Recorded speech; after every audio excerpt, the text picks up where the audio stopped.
시편 133편 말씀입니다. 우리말 성경으로 기록해 놨습니다. 읽겠습니다. 형제가 함께 한 마음으로 사는 것이 얼마나 선하고 보기 좋은가. 그것은 마치 귀한 기름을 머리에 부어 수염에까지 곧 아론의 수염에까지 흘러내리고 그 옷깃에까지 흘러내리는 것 같고 또 헤르몬의 이슬이 시온산에 내리는 것 같구나. 거기서 여호와께서 복을 내리셨으니 바로 영원한 생명이로다. 아멘.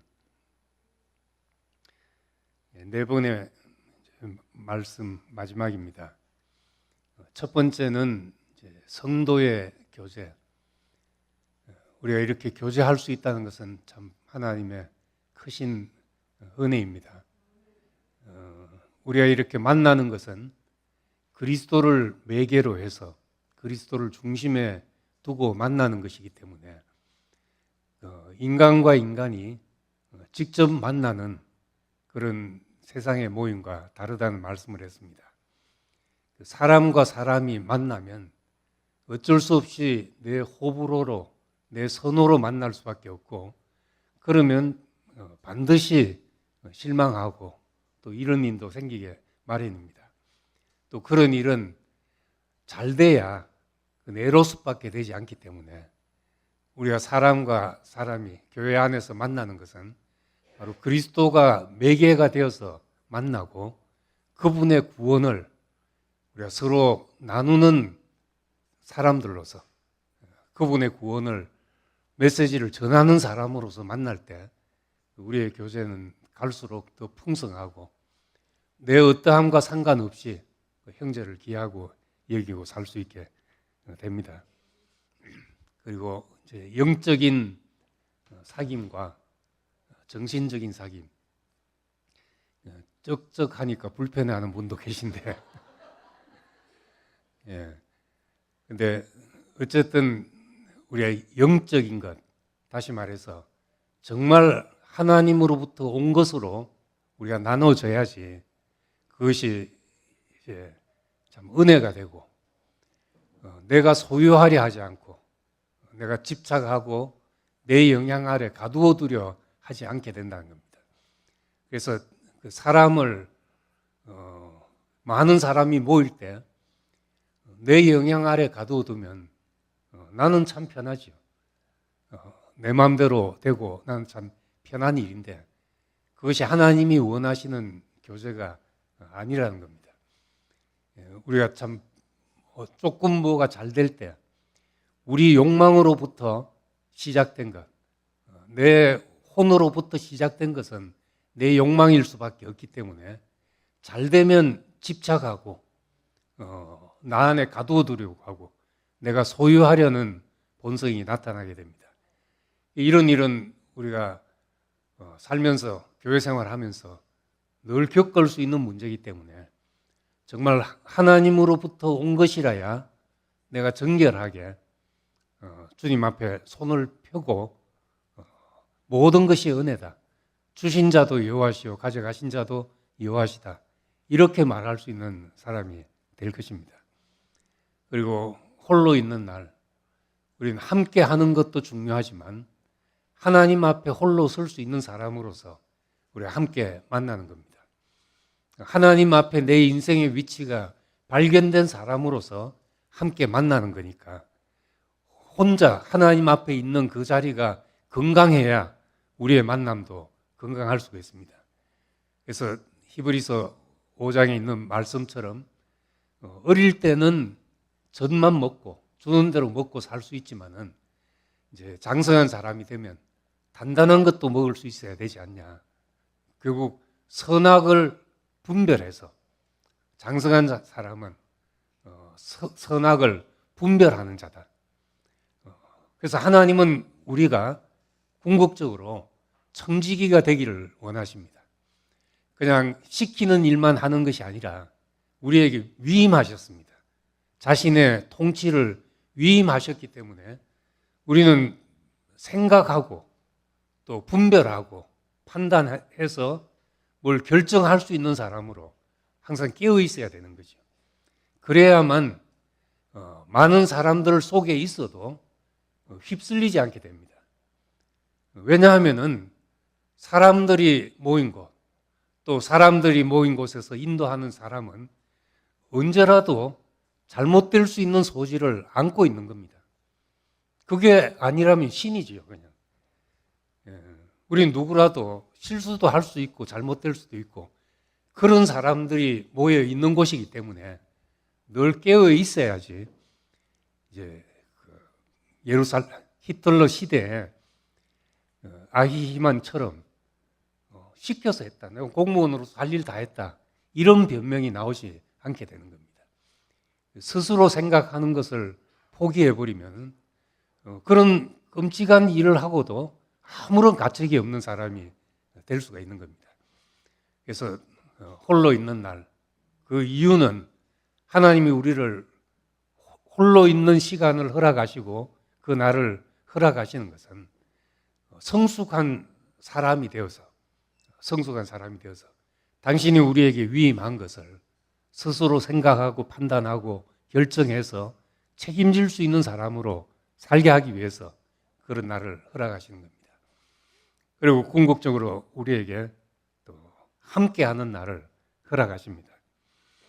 홀로 있는 날은 하나님과 연결되는 시간이고 함께하는 날은 형제와 연결되는 시간입니다. 형제가 한 마음으로 사는 것, 우리가 모여서 한 마음으로 사는 것은 영생이라고 말할 만큼 축복된 것입니다. 형제가 함께 한 마음으로 사는 자리, 하나님은 거기에 복을 명하셨다고 그렇게 말씀합니다. 그러니까 형제의 연합은 거기에 복을 명하셨으니까 하나님의 축복이 흐르는 통로입니다. 우리는 하나님께 받은 사랑을 나눌 대상이 필요하기 때문에 서로가 필요합니다. 용서할 형제가 곁에 있다는 것이 축복이죠. 그를 용서할 수 있는지 없는지를 통해서 내가 하나님 앞에서 진정으로 용서받은 자인지가 검증이 되는 것입니다. 오늘 이렇게 함께 있는 것은 하나님의 선물이고 은혜입니다. 그냥 주어진 것이 아닙니다. 지금도 우리가 이렇게 교제를 하지만은 멀리서 참 정말 이곳을 바라보며 있는 사람들도 많고 또 그렇게 할 수 없는 처지에 있는 사람들도 있습니다. 함께 하는 시간은 너무나 귀한 선물이죠. 우리가 혼자 있다가 몇몇 사람들 교제하고 나면 힘을 얻습니다. 몇몇 사람들이 지방에서 몇몇 사람들이 교제하다가 이렇게 많은 사람이 함께 모여서 같이 할 때는 우리는 큰 힘을 얻게 되죠. 이런 힘으로 또 홀로 살아간 힘을 얻게 되는 것입니다. 그래서 혼자 있을 때 분명치 않은 것을 다른 그리스도인을 통해서 알게 되는 것. 그때 정말 당신이 있어서 내가 참 기쁘고 내가 필요로 하는 사람이라는 것을 함께하는 시간을 통해서 알게 됩니다. 그래서 이것을 그리스도 안에서 느끼면 실로 그리스도인의 공동체라는 것을 경험하게 되죠. 이 부름받은 사람들, 함께하는 사람들 속에서 우리는 형제를 섬기도록 부름받았습니다. 초대교회 직분은 집사라는 직분밖에 없었습니다. 집사라는 말은 디아코노이, 섬긴다는 말입니다. 섬기는 직분밖에 없었죠. 말씀을 전하는 것도 섬기는 일이고 청소하는 것도 섬기는 일이고 형제의 필요를 살피는 것도 다 섬기는 일입니다. 섬김은 하나님의 은혜를 받은 사람의 자연스러운 반응이죠. 내게 주어진 모든 것이 은혜라고 고백하는 사람들은 할 수 있는 일이 섬기는 일밖에 없습니다. 그래서 하나님의 은혜와 긍휼을 체험한 사람이라면 당연하게 섬기려는 마음이 들 것이고 은혜와 긍휼을 입은 자는 받은 것이니까 내가 내 가진 것으로 자고할 것이 아무것도 없죠. 마음이 낮아지니까 다른 사람을 심판하거나 정죄할 것도 없어집니다. 하나님께서 그를 찾아내신 바로 그곳이, 하나님이 형제를 찾은 자리가 바로 낮은 자리에서 형제를 찾았기 때문에 우리도 당연히 시선을 낮은 곳에 두고 살 수밖에 없게 됩니다. 그래서 예수님의 대표적인 섬김의 행위가 제자들의 발을 씻기신 일입니다. 그 섬김, 발을 씻기신 일 속에 예수님의 삶과 죽음, 그리고 교회 공동체를 압축해서 보여주는 그런 상징적인 행동입니다. 요한은 예수의 죽음이 무엇을 의미하는지를 발 씻김이라는 행동으로 보여주고 있습니다. 그래서 요한복음 13장 1절에 보면 예수께서 자기가 세상을 떠나 아버지께로 돌아가실 때가 이른 줄 아시고 세상에 있는 자기 사람들을 사랑하시되 끝까지 사랑하시니라. 하나님이 세상을 이처럼 사랑하사 독생자를 주셨다. 그것은 장대에 노뱀이 달린 것처럼 십자가에 달릴 것을 말씀했습니다. 그리고 자기 사람들을 사랑하시되 끝까지 사랑하시니라 하고 제자들의 발을 씻기는 일을 하시고 이 씻김을 용서와 연관지어서 말하고 있습니다. 베드로가 발을 주여 나는 그렇게 못하겠습니다 하니까 그럼 나와 너가 아무 상관이 없다. 그럼 발만 아니고 다 씻겨 주십시오 하니까 이미 씻긴 자는 발만 씻으면 된다. 이런 말들은 다 씻김이 용서와 관계된 일이라는 것을 말하고 있습니다. 우리가 서로 발을 씻긴다는 것은 용서하는 일이죠. 덮어진 일이고. 몽골 이야기를 자꾸 하게 되는데 몽골에서 이제 토요일, 일요일 이제 캠프 할 일을 다 마치고 이제 저녁에 우리끼리 이제 모여서 교제를 해야 되겠다고 생각하고 있는 차에 그 몽골 목사님이 그 교회 집회 모임 장소로 들어가 계시라고. 그래서 난 이제 우리끼리 교제하라고 들어가라 하는 줄 알고 들어가서 이제 둘러 앉아서 얘기를 어떻게 나눌까 하는데 두 분이 들어오시더라고요. 목사님과 전도사님이 들어와서 그 성경책을 탁 펴놓고 이제 한 말씀을 하시려고 하길래 또 무슨 설교를 하시려고 하나 그랬는데 자기의 마음을 표현하면서 여기까지 우리를 찾아온 이 발걸음, 아름답도다 좋은 소식을 전한 자의 발이여. 그 말씀처럼 이 발걸음이 너무 귀해서 우리 마음을 표현하고 싶다 하면서 이제 뒤에 준비된 몽골에 있는 아이들과 형제들이 대야에 물을 싣고 쭉 들어오는 거예요. 놀랬죠. 그리고 다 앞에 무릎 꿇고 앉아서 이제 발을 씻기는데 그 양말을 씻기려고 하니까 어찌해야 될지 몰라서 양말을 벗으려고 하니까 그냥 가만히 있으라고 하면서 양말까지 벗겨서 놓고 발을 씻기고 발을 자기 품에 안듯이 이렇게 닦이고 안고 다시 신발까지 씻기는 그런 일을 하면서 이제 어떤 형제 자매는 이제 발을 씻기면서 눈물까지 흘리는 거예요. 앞에서 우니까 우리 애들도 덩달아서 이제 눈물을 질질 흘리면서 뭔지 모르고, 예, 저야 또 교회 담임 분들은 뭐 그런 거 옛날에 수련회 때 해본 일인데 우리 애들은 이제 처음 그런 일을 보고 또 얘기 듣도 보도 못했던 애들도 많았죠. 근데 이제 저도 그렇고 이게 그냥 의식이 아니고 마음이 느껴지니까 나중에 그걸 물어봤습니다. 처음부터 계획하고 있었던 거냐고 물어보니까 아니라고. 자기들은 전혀 자기들 자주 하는 것도 아니고 계획이 없었는데 이틀 지내다 보니까 그 마음이 생겼다는 거예요. 그렇게 하고 싶은 마음이. 이 온 발걸음이 너무 귀하다. 그래서 그렇게 해야 되겠다. 또 다 그런 마음으로 하니까 그 마음이 다 우리 애들한테 전달이 돼가지고 우리도 누구에게 이렇게 할 수 있을까? 이제 그런 생각들을 하는 거죠.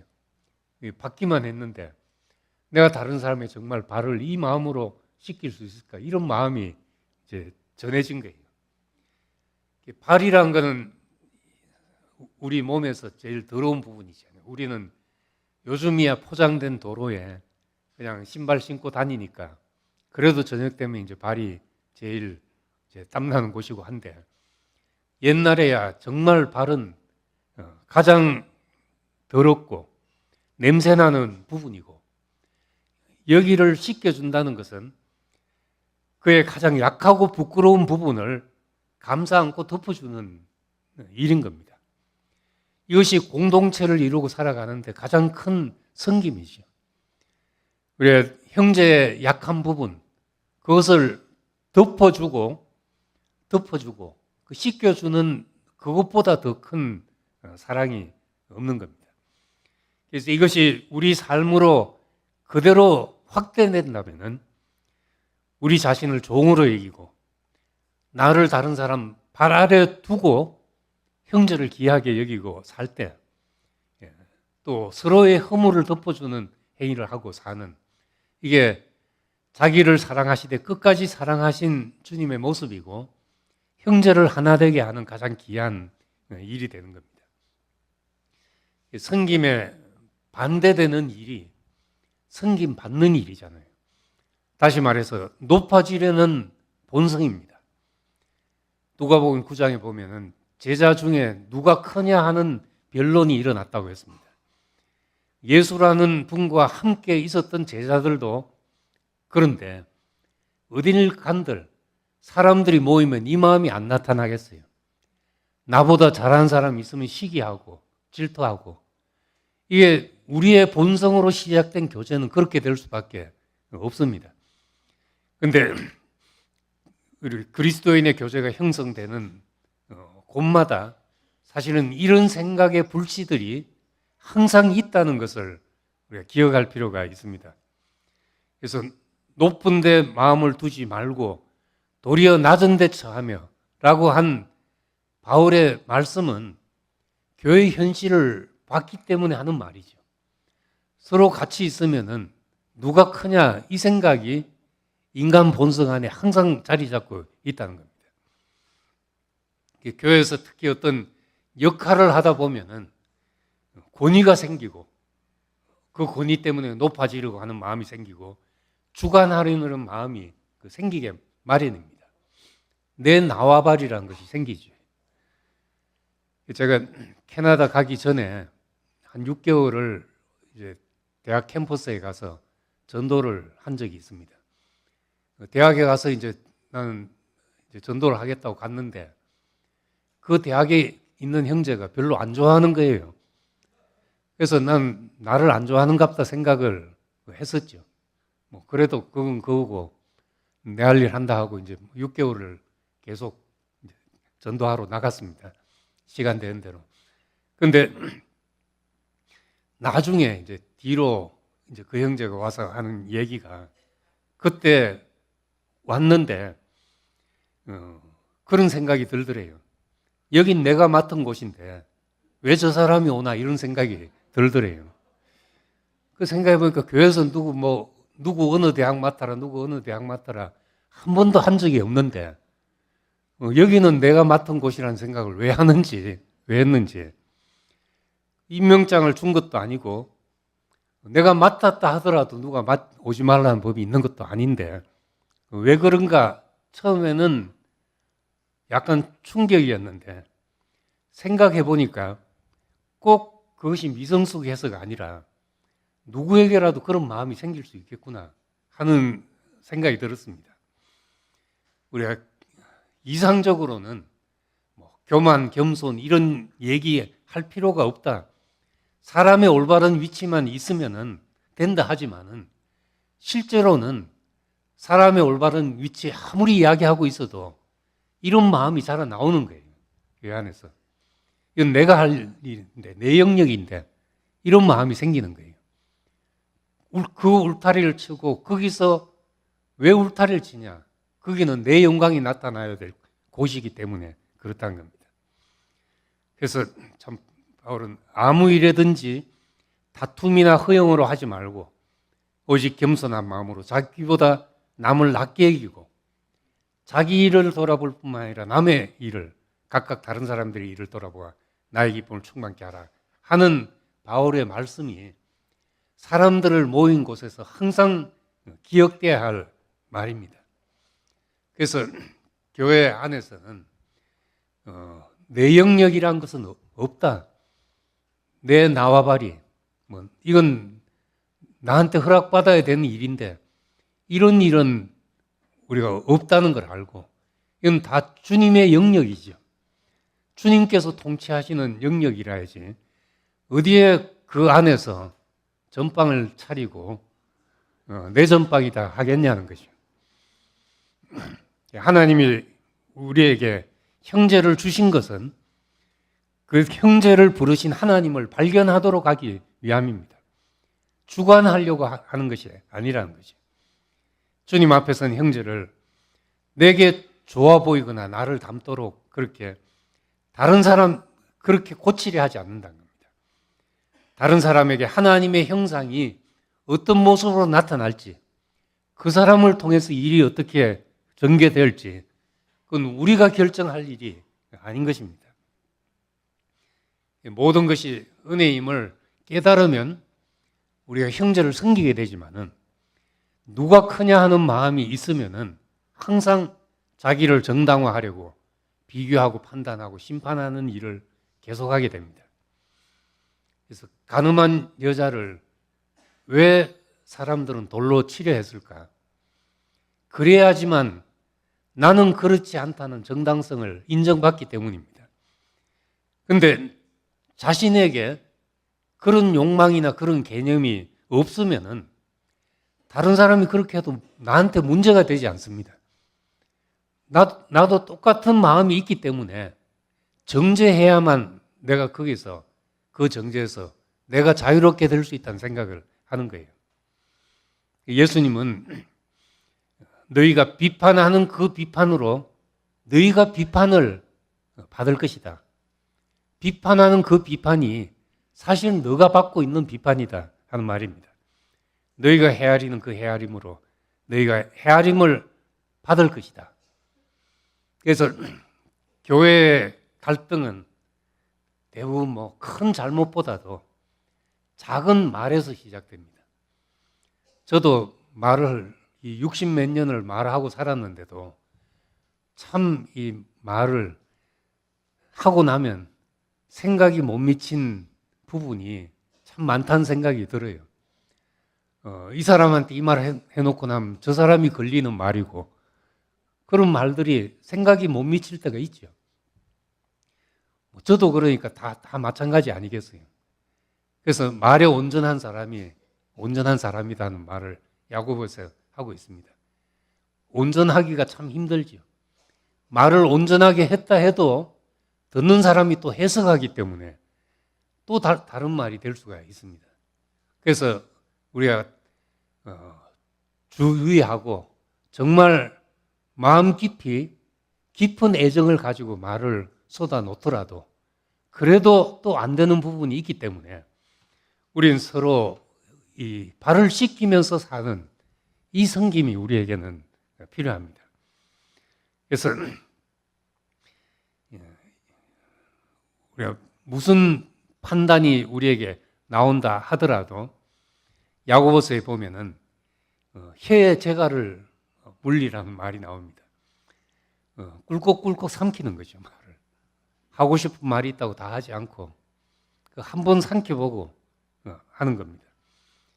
잠언에는 두루 다니며 한담하는 자는 남의 비밀을 누설하나 입술을 벌린 자를 사귀지 말지니라 이런 말도 나옵니다. 이런 말이 성경에 담겨 있는 것은 이런 문제들이 많기 때문이잖아요. 우리 교회 생활 안에서도 참 이게 우리가 많은 것을 보고 많은 것을 경험한 가운데 정말 양식이 되는 말을 하면서 살아간다는 것. 그것이 이제 참 복된 일이죠. 삼킬 건 삼키고 이것이 덕을 끼치고 은혜로서 나눠지는 말들을 우리가 하고 살 때 발을 씻기는 것처럼 우리 형제를 씻기는 사람으로 살게 됩니다. 그래서 섬김은 다른 사람이 가진 부담을 안고 사는 것이다. 지금 우리 본 교재에 그렇게 말하고 있습니다. 부담스러워질 때 비로소 진짜 형제이다. 이런 말을 하는데 제가 토론토에 있을 때 한번 지방교회 형제들이 우리 모임에 찾아왔어요. 어떻게 소식을 듣고 찾아와서 교통하고 싶다 하고 찾아와서 그래서 우리 모임에 왔으니까 그냥 우리 말씀하고 또 돌아가면서 이제 간증하는데 이제 한마디씩 하게 하고 그렇게 갔죠.